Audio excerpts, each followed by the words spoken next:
April 23 అనగా రేపు హనుమాన్ జయంతి వస్తుంది. మంగళవారం శనివారం వచ్చే హనుమాన్ జయంతి చాలా విశిష్టమైనవి. ఎందుకంటే ఆ 2 రోజులు హనుమంతుడికి చాలా ఇష్టమైనవి. రేపు మీరు ముఖ్యంగా ఏం చేస్తారంటే 5 విషయాలు చెప్తాను. ఒకటి, మీకు హనుమంతుడి అనుగ్రహం లభించాలంటే ఏమన్నా భయాలు, ఏమన్నా పనులు స్టార్ట్ చేసినా అవ్వకుండా ఉండటం, అవన్నీ తొలగిపోవాలంటే హనుమంతుడికి రేపు గులాబీ మాల. ఇంకోటి, మీ బిజినెస్లో అంతా బాగుండాలంటే మీరు రేపు కాషాయ వస్త్రం హనుమంతుడికి సమర్పించండి.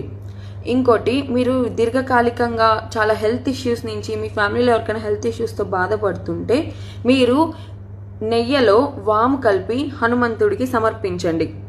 ఇంకోటి, ఫైనాన్షియల్గా మీరు బాగా సెట్ అయిపోవాలి అంటే తమలపాకుల మీద సింధూరంతో శ్రీరామ అని రాసి హనుమంతుడికి సమర్పించండి.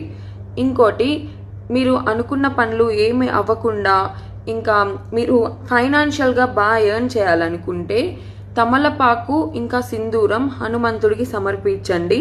లేదా తమలపాకుల మీద శ్రీరామ అని రాసి 21 దీపాలు, శ్రీరామ కూడా సింధూరంతోనే రాయండి, 21 దీపాలు వెలిగించండి.